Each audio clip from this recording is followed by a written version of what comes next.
to you. My hat's off to you. Woo! No, you all have gone, girls. You all have gone, girls. I want to say thank you, Dr. Walsh, and to the esteemed faculty, to those of you parents, what you've been through, God bless you. And to the greatest class that's ever graduated from Wellesley.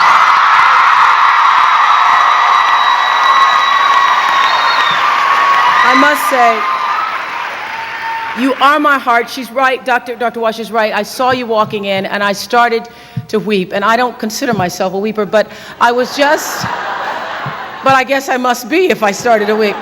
Because I know what it takes to get through here. And I am so proud of all of you for getting through. Thanks for inviting me to the party. Thanks for inviting me to this party, this celebration. I told Dr. Walsh as we were walking in, my graduation was nothing like this. Nobody was having this much fun.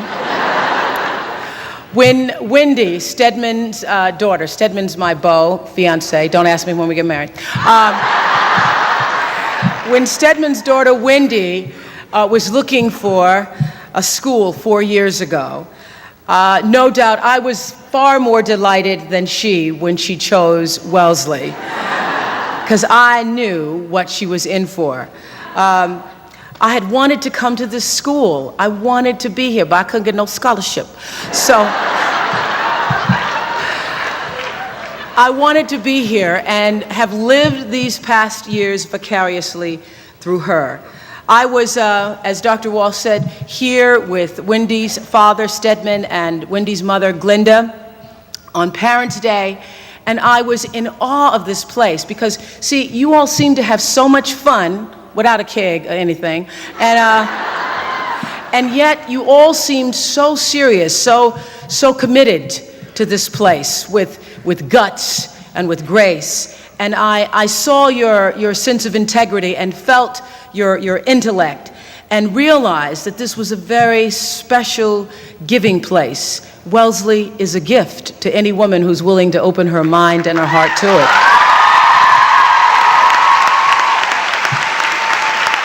It is. You are so blessed to have had this.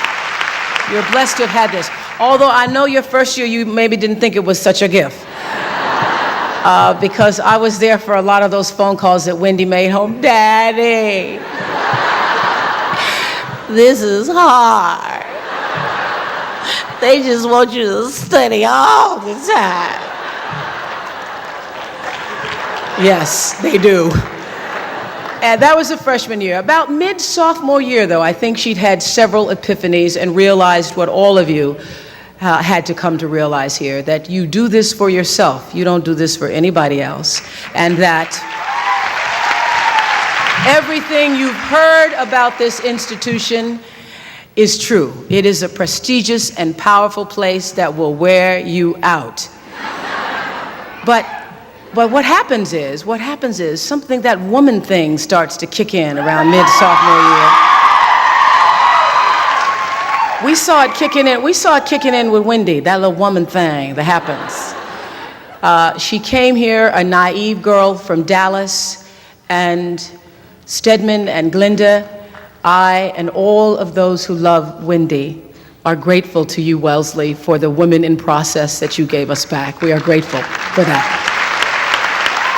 You could feel the change. You could feel the change about a year and a half after her being here, because she went from, Daddy, this is hard, to, Daddy, I won't be able to go on the trip to Africa because I have to study, Daddy. That woman thing. You all know this, that life is a journey. And I wanted to share with you just for a few moments about 5 things. Aren't you glad they aren't 10? 5 things that have made this journey for me exciting. 5 lessons that I've learned that if I had gone to Wellesley, I could have not made as many mistakes. But 5 lessons that I've learned that have helped me to make my life better. First of all, life is a journey. I've learned to become more fully who you are. And that's what I love about this institution. It allows women to become, to the fullest extent of their possibilities, who they really are. And that's what life does. Teach you to be who you are. It took me a while to get that lesson, that it's really just about everyday experiences teaching you, moment in, moment out, who you really are. That every experience is here to teach you more fully how to be who you really are. Because for a long time I wanted to be somebody else. I mean, growing up I didn't have a lot of role models. I was born in 1954. On TV there was only buckwheat. So, and I was 10 years old before I saw Diana Ross on the Ed Sullivan Show with the Supremes and said, I want to be like that. And it took me a long time to realize I was never going to have Diana Ross's thighs, no matter how many diets I went on. I wasn't going to have her hair neither unless I bought some.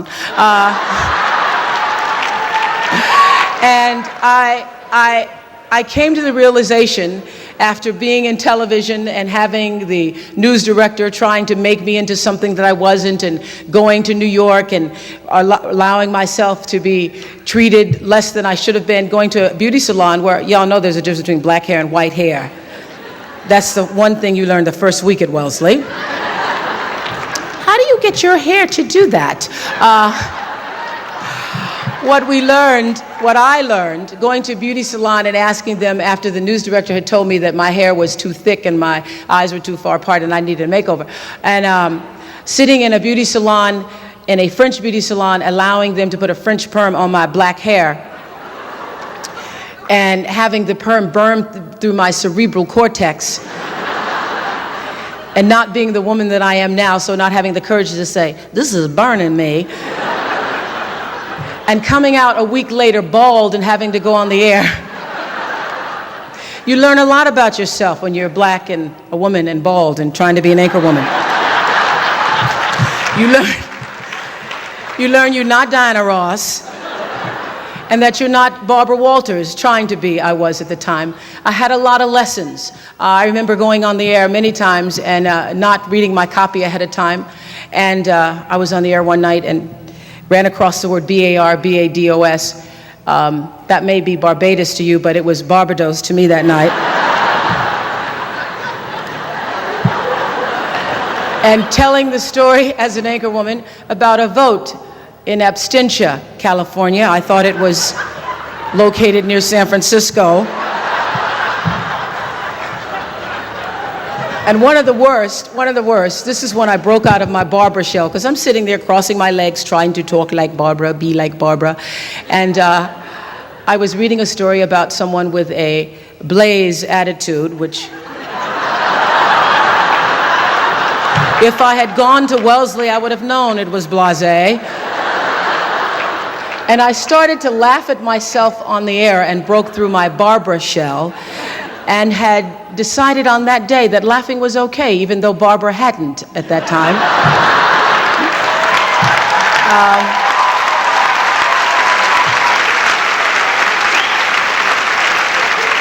And it was through my series of mistakes that I learned that I could be a better Oprah than I could be a better Barbara. And I allowed Barbara to be the mentor for me, as she always has been. And I decided then to try to pursue the idea of being myself. And I am just thrilled that I get paid so much every day for just being myself. But it was a lesson long in coming, recognizing that I had the instinct, that the inner voice that told me that you need to try to find a way to answer to your own truth was the voice I needed to be still and listen to. One of the other great lessons I learned, taught to me by my friend and mentor, Maya Angelou, and if you can get this, you can save yourself a lot of time. Wendy and I have had many discussions about this, particularly when it comes to men, although she has a very nice one right now.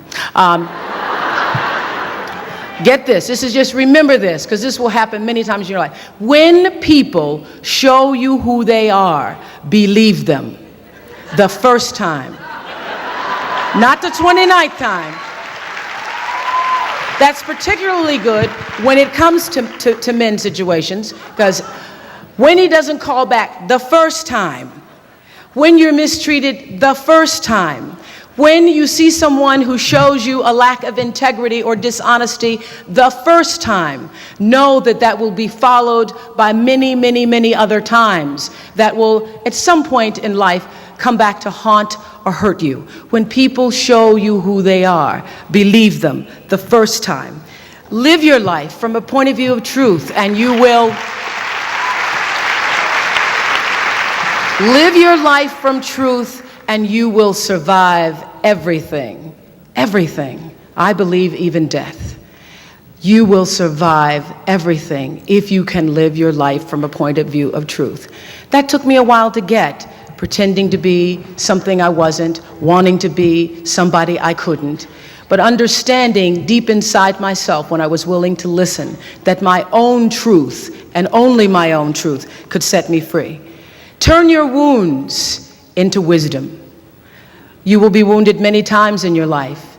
You'll make mistakes. Some people will call them failures. But I have learned that failure is really God's way of saying, excuse me, you're moving in the wrong direction. It's just an experience.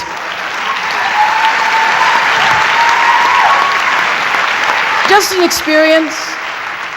Just an experience. I remember being taken off the air in Baltimore, being told that I was no longer being fit for television and that I could not anchor the news because I used to go out on the stories. And my own truth was, even though I'm not a weeper, I would cry for the people in the stories, and which really wasn't very effective as a news reporter, to be covering a fire and crying because the people lost their house. And it wasn't until I was demoted as a on-air anchorwoman and thrown into the talk show arena to get rid of me that I allowed my own truth to come through. And the first day I was on the air doing my first talk show back in 1978, it felt like breathing, which is what your true passion should feel like. It should be so natural to you. And so I took what had been a mistake, what had been perceived as a failure with my career as an anchorwoman in the news business, and turned it into a talk show career that's done okay for me. Be grateful. I have kept a journal since I was 15 years old, and if you look back on my journal when I was 15, 16, it's all filled with, boy troubles, men troubles. My daddy wouldn't let me go to Shoney's with Anthony Odie, things like that. As I've grown older, I've learned to appreciate living in the moment, and I ask that you do too. I'm asking this graduating class, those of you here, I've asked all of my viewers in America and across the world to do this one thing. Keep a grateful journal. Every night, list 5 things that happened this day, in days to come, that you are grateful for. What it will begin to do is to change your perspective of your day and your life. I believe that if you can learn to focus on what you have, you will always see that the universe is abundant and you will have more. If you concentrate and focus in your life on what you don't have, you will never have enough. Be grateful. Keep a journal. You all are all over my journal tonight. Create the highest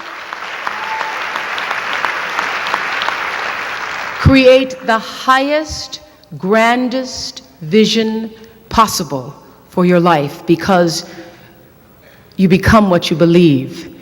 When I was a little girl in Mississippi, growing up on the farm, only buckwheat as a role model, watching my grandmother boil clothes in a big iron pot through the screen door because we didn't have a washing machine and made everything we had.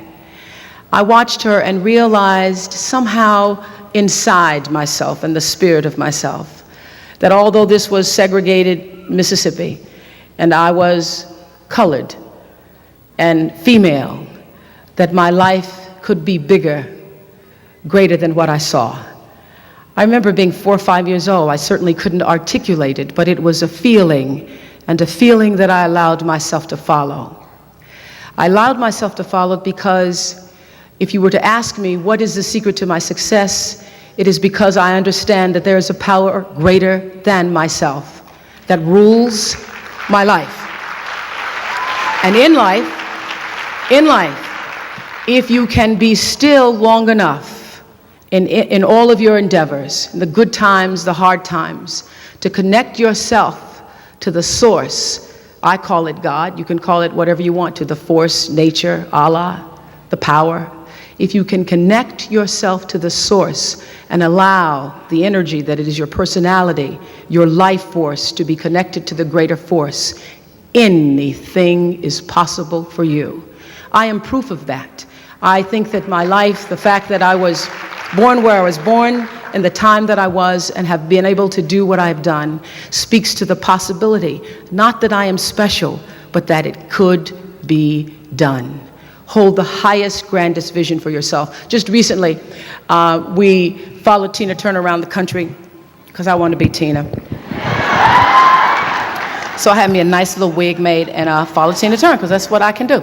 And one of the reasons I wanted to do that is because Tina Turner is one of those women who's overcome great obstacles, was battered in her life, and like a phoenix, rose out of that to have great legs and a great sense of herself. And I wanted to honor other women who had overcome obstacles, and to say that Tina's life, although she is this great stage performer, Tina's life is a mirror of your life, because it proves that you can overcome. Every life speaks to the power of what can be done. So I wanted to honor women all over the country and celebrate their dreams. And Tina's tour was called the Wildest Dreams Tour. So I asked women to write me their wildest dreams and tell me what their wildest dreams were. Our intention was to fulfill their wildest dreams. We got 77,000 letters, 77,000. And to our disappointment, we found that the deeper the wound, the smaller the dreams. So many women had such small visions, such small dreams for their lives, that we had a difficult time coming up with dreams to fulfill. So we did fulfill some. We paid off all the college debt for a young woman whose mother had died, and she'd put her sisters and brothers through school. We paid off all the bills of a woman who had been battered and managed to put herself through college and her daughter through college. We sent a woman to Egypt who was dying of cancer, and her lifetime dream was to sit on a camel and use a cell phone. We bought a house for another woman whose dream had always been to have her own home, but because she was battered and had to flee with her children one night, had to leave the home 17 years ago. And then we brought the other women who said, we just want to see you, Oprah, and meet Tina. That was their dream. Imagine when we paid off the debt, gave the house, gave the trip to Egypt, the attitudes we got from the women who said, I just want to see you. And some of them afterwards were crying to me saying, we didn't know, and this is unfair. And I said, that is the lesson. You needed to dream a bigger dream for yourself. That is the lesson. Hold the highest vision possible for your life, and it can come true.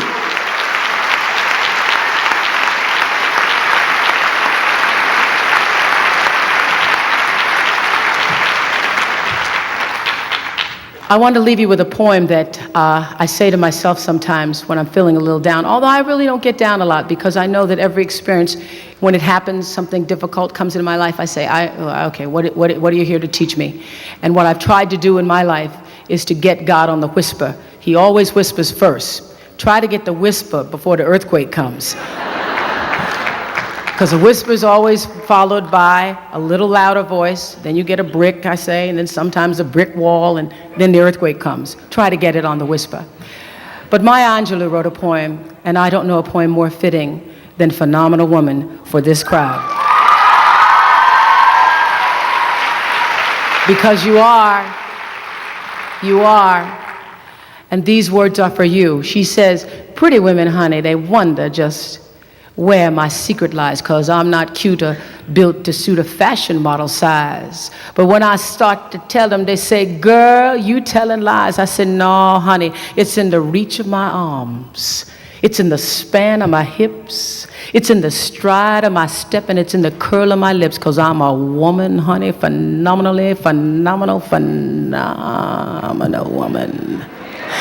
Sometimes I walk into a room just as cool as you please, and to a man, the fellas either stand or fall down on their knees. And then they start swarming all around me like a hive of honeybees. I said, whoop, child, must be this fire in my eyes. Could be the flash of my teeth, or the swing of my waist, or just the joy in my feet. All I know is I'm a woman, you a woman. We're women, honey, phenomenally phenomenal women. Now you understand why my head's not bowed. You won't see me dropping about. Or when you see me coming, it ought to make you proud, sister girl, I say. It's the bend of my hair. It's in the palm of my hands, the need for your care. Because I'm a woman, you're a woman, we just women, we phenomenal, phenomenally phenomenal, phenomenal women. That's you, Wellesley, that's you. God bless you.